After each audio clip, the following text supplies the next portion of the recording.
Welcome to Glisso English. Real life stories. They say home is where the heart is. But what happens when your heart is thousands of miles away, across an ocean, living inside a glowing screen? Welcome back to Glisso, the channel where we explore the real-life challenges we all face while mastering English along the way. Today, we are diving into a deeply emotional story called The Long-Distance Parenting.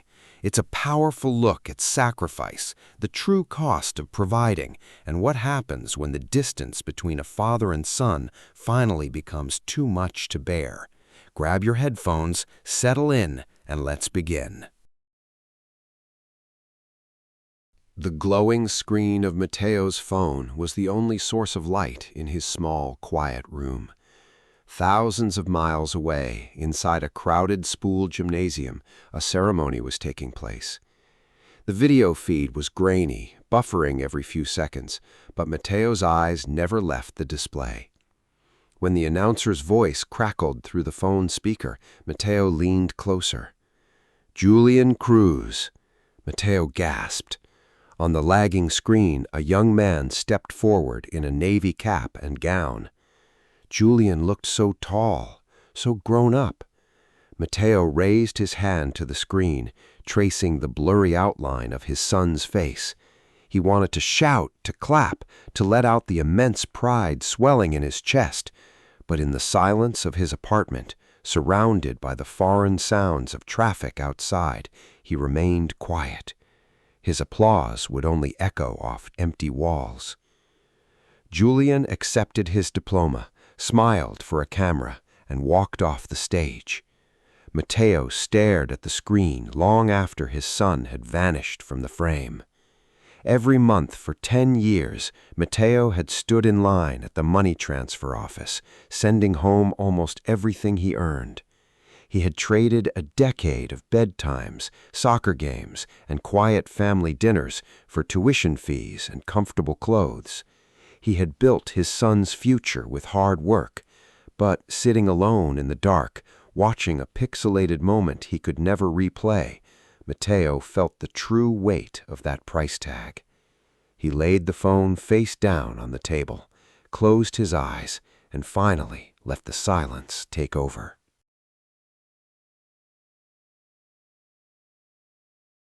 The morning alarm sounded at 5 o'clock, cutting sharply through the cold stillness of the apartment.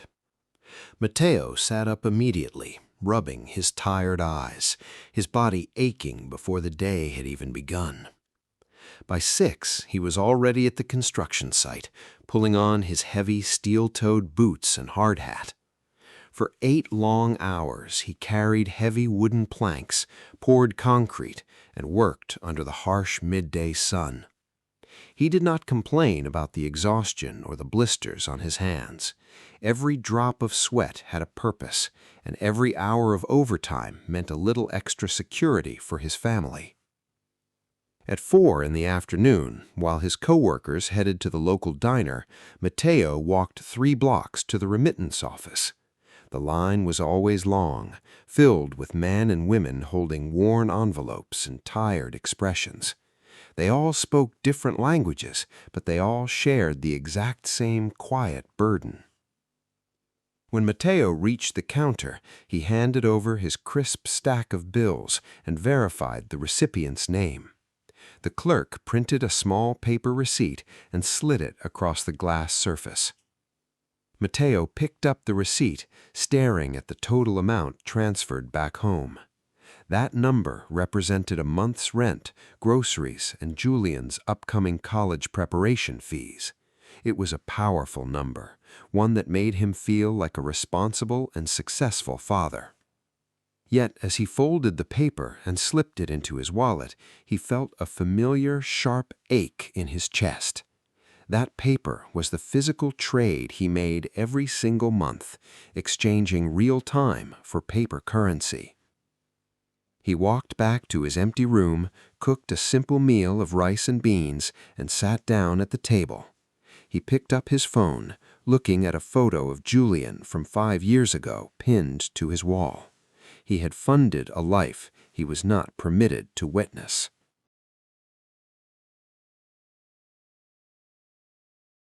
The sharp chime of the phone ringing echoed through Mateo's quiet apartment. He answered immediately, his thumb swiping across the screen before the second ring could finish. "Julian?" Mateo said, his voice instantly softening with hope and excitement. "Hey, Dad," Julian replied, his voice coming through the speaker clear but distant. "How are you, son? How does it feel to be a graduate?" Mateo asked, leaning forward on his chair. "It feels good, Dad. Mom threw a small lunch for us today. It was nice." "That sounds wonderful. I saw the live stream yesterday. I know you looked so handsome in your gown." "Thanks, Dad. The connection was pretty terrible, though. Did you manage to see anything?" "I saw enough to be proud of you," Mateo said quietly. "I saw you walk." A brief, heavy pause hung in the air, filled only with the faint static of the long-distance line. "So," Mateo cleared his throat, trying to keep the conversation going, "have you thought about the university programs we discussed?" "Yeah, I picked up the application forms this morning. The registration fee is due next week." "Don't worry about the fee, Julian. I will send the money tomorrow morning, first thing." "Thanks, Dad. I appreciate it." Mateo waited, hoping Julian would share more about his friends, his plans, or how he really felt. Instead, the silence stretched between them again, wide and uncomfortable. "Well, Mom needs help in the kitchen. I should probably go." "Of course, son. Go help your mother. I'll call you on Sunday." "Okay, Dad. Take care." The line clicked dead, leaving Mateo sitting alone in the stillness of his room. He held the phone against his chest, realizing that while his money reached home effortlessly, his voice barely touched his son's heart.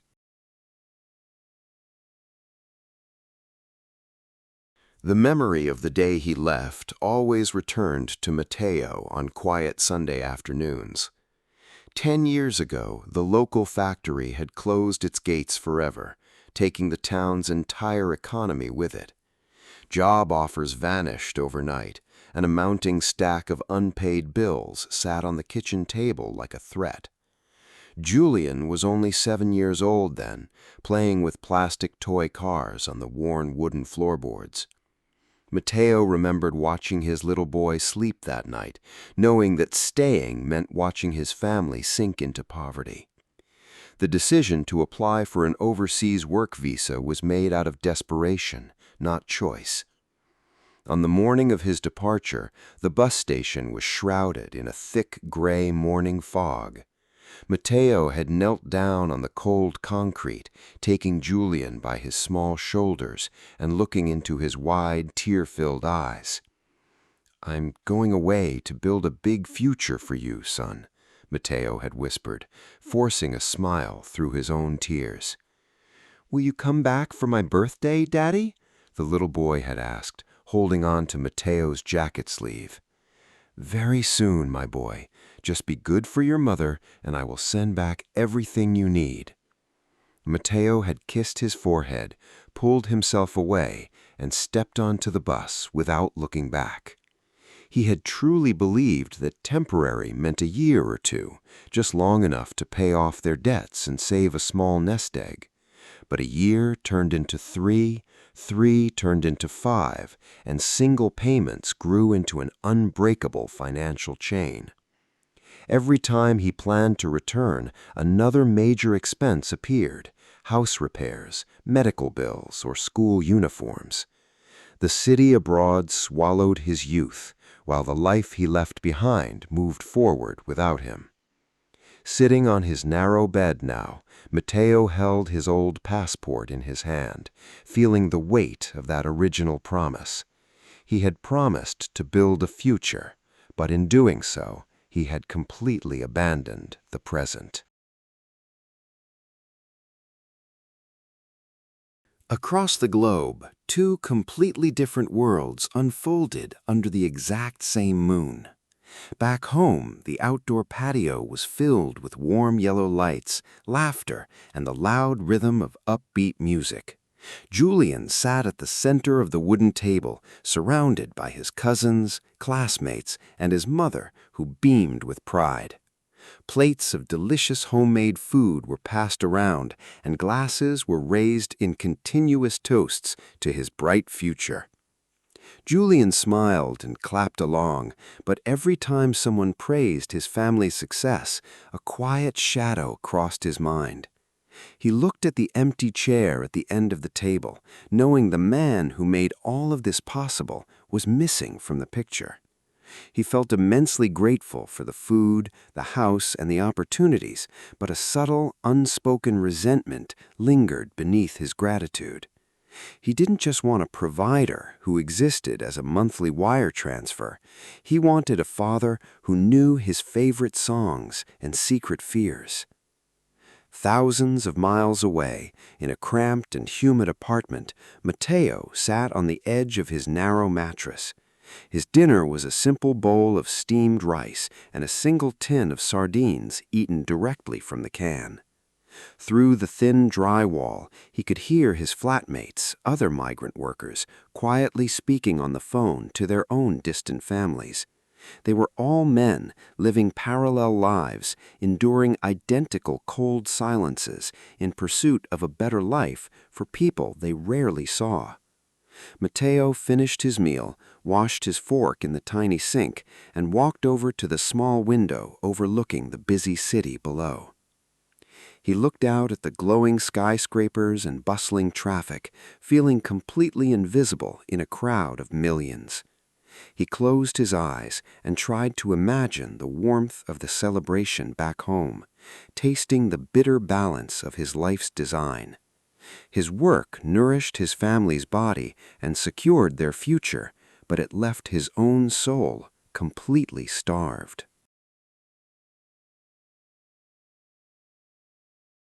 It was a quiet Sunday night when Mateo called, the weekly routine repeating itself like clockwork. This time, however, the silence on the other end felt heavier, charged with something unspoken. Mateo began, his voice hesitant. "Julian, did you receive the money for the university registration?" "Yes, Dad. It came through on Friday. Thank you," Julian answered, his voice devoid of warmth. Mateo paused, sensing the coldness in his son's tone. "Is everything all right, son? You sound distant." Julian let out a long, weary sigh that crackled through the phone speaker. "I'm fine, Dad, just tired." "If you need extra money for books or clothes, just let me know," Mateo offered quickly, falling back on the only comfort he knew how to give. "I can work a few extra hours this weekend." "It's not about the money, Dad," Julian suddenly burst out, his voice sharp and emotional. The sudden raise in his tone caught Mateo off guard, leaving him frozen in his chair. "It's never been just about the money," Julian continued, his voice trembling slightly. "Julian, I work hard every single day so you don't have to struggle like I did. Everything I do is for you."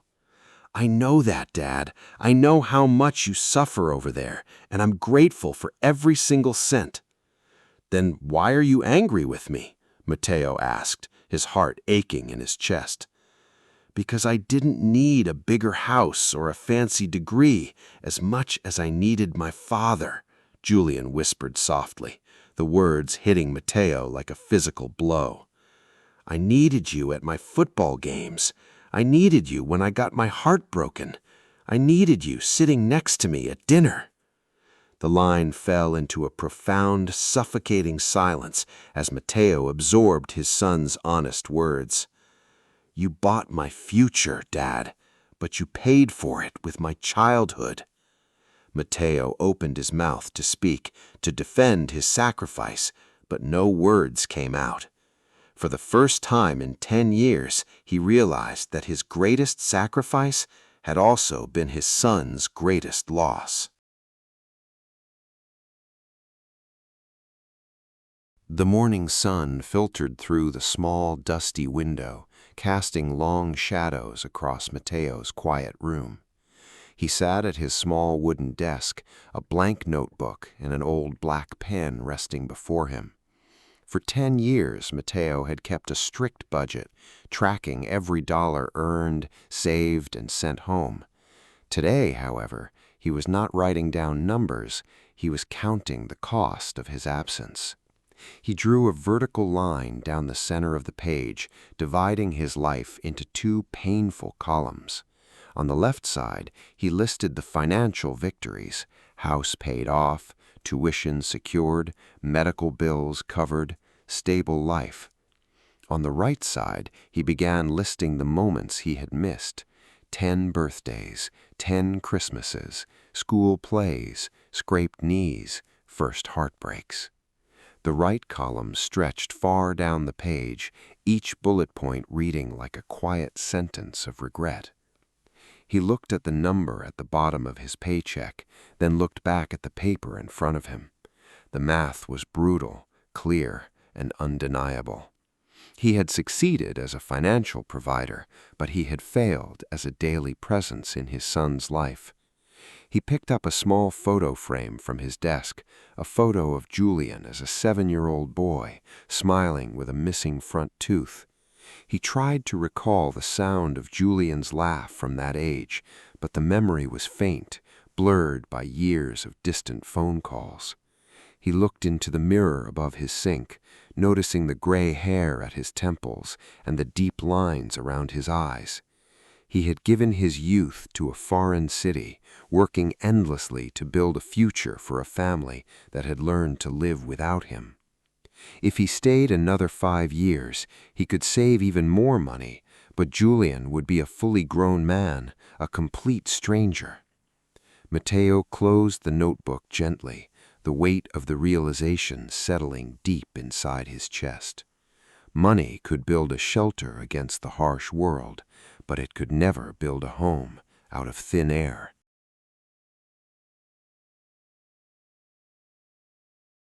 A heavy, wet snow began to fall over the city as Mateo stood at the crowded bus stop after a grueling 12-hour shift.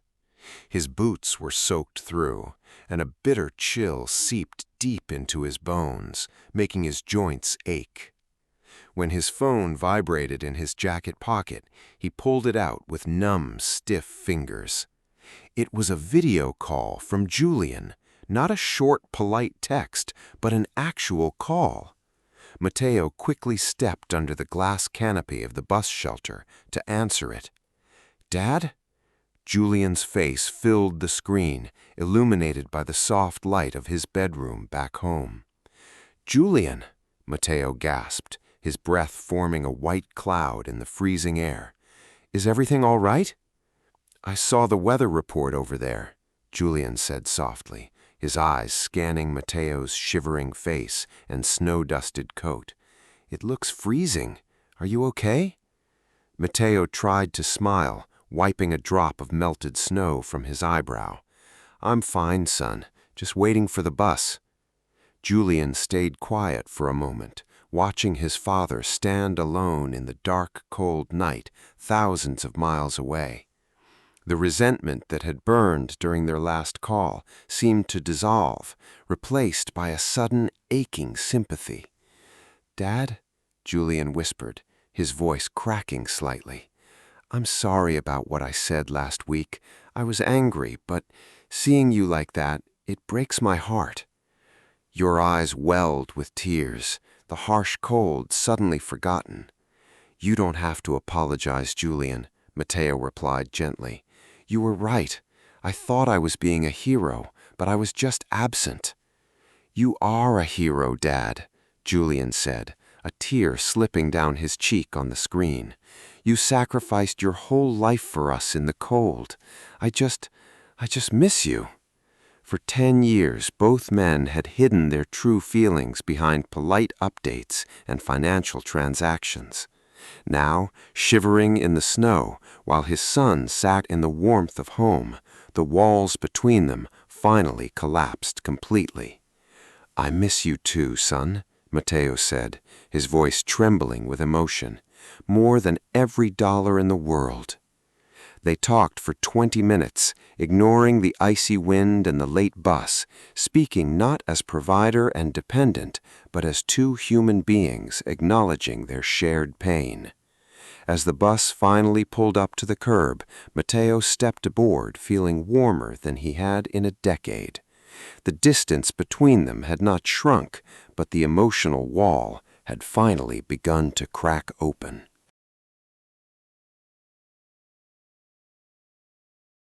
The morning sun had barely risen when Mateo walked into his supervisor's office at the construction site. He held a white envelope in his hand, his fingers steady despite the pounding in his chest. "What's this, Mateo?" his boss asked, looking up from a desk covered in blueprints. "My 2 weeks' notice, sir," Mateo said clearly, setting the envelope down on the wooden desk. His boss looked at him in surprise, reminding him of the steady pay, the upcoming overtime, and the bonus at the end of the year. "You've been here 10 years, Mateo. You're leaving good money on the table." "I've left enough on the table, sir," Mateo replied with a calm, peaceful smile. That afternoon, Mateo walked to the airline ticketing office instead of the money transfer counter. He handed over his credit card and purchased a one-way ticket back home for the end of the month. Looking at the digital receipt, he felt no fear or regret about the savings he would no longer accumulate. He spent the next 2 weeks packing his life into 2 large suitcases, 10 years of living reduced to clothes, old photos, and a few souvenirs. He donated his winter coats, packed his boots, and cleaned the small apartment until the empty room echoed once again. On his last night abroad, he sat on his packed suitcase and called his wife and Julian. "I bought my ticket," Mateo announced, his voice trembling with a mixture of joy and nervousness. Silence hung on the line for a second before Julian spoke, his voice filled with disbelief. "You're coming home? For good?" "For good, Julian. No more video calls, no more money transfers, just home." On the other end of the line, he heard his wife gasp and Julian break into a joyous, relieved laugh. Mateo closed his eyes, feeling the heavy burden he had carried for 10 long years fall away at last. He was returning with less money than he had dreamed, but he was finally returning to what mattered most. The heavy glass doors of the airport terminal slid open, and the warm evening breeze instantly greeted Mateo. After 10 long winters and artificial air, the familiar air of his homeland filled his lungs. He pulled his 2 worn suitcases through the crowded arrival hall, his eyes scanning the sea of waiting faces. Then he saw them. Julian was standing near the barrier, taller than Mateo had imagined from the phone screen, searching the crowd with eager eyes. Beside him stood Mateo's wife, her hands clasped tightly against her chest, tears already glistening in her eyes. Mateo dropped the handles of his luggage and took long, hurried steps toward them. Julian noticed him first, his eyes widening, before breaking into a wide, radiant smile. "Dad!" Julian called out, pushing past the barrier. They met in the middle, throwing their arms around each other in a fierce, breathless embrace. Mateo wrapped his arms tightly around his son, feeling the solid, living reality of the boy he had watched grow up through a phone screen. Julian pulled his father close, burying his face into Mateo's shoulder, letting out a long, shuddering breath he seemed to have held for a decade. There were no grainy pixels, no lagging audio, and no sudden dropped calls. They were simply 2 men, a father and a son, standing together under the same roof at last. When they finally stepped back, Mateo looked into Julian's eyes, reaching up to touch his shoulder. "I'm home, Julian," Mateo whispered, his voice thick with emotion. "Welcome home, Dad," Julian smiled back, wrapping an arm around his father's shoulders as they walked toward the exit together. The road ahead would not be simple, and rebuilding 10 lost years would take patience, effort, and time. But as they walked out into the warm evening light together, Mateo knew that no matter what struggles came next, they would face them face to face. Mateo's story is a quiet reminder that the most valuable things in life are rarely found on a ledger or inside a wire transfer receipt. While money can build a roof over a head, secure an education, and protect a family from life's harsh storms, it can never replace the quiet power of physical presence. The time we trade away is the one currency we can never earn back. Rebuilding lost years takes patience, courage, and unconditional love. But as Mateo learned, it is never too late to close the distance and choose connection over comfort. Thank you so much for watching today's story. Long-distance parenting and the sacrifices made by families working abroad are real-life challenges that touch millions of hearts around the world. If this story resonated with you, please hit that like button, subscribe to the channel, and share your thoughts in the comments below. Do you think Mateo made the right decision in the end? Keep practicing your English, keep reflecting on the real stories that connect us all, and I will see you in the next story. Goodbye.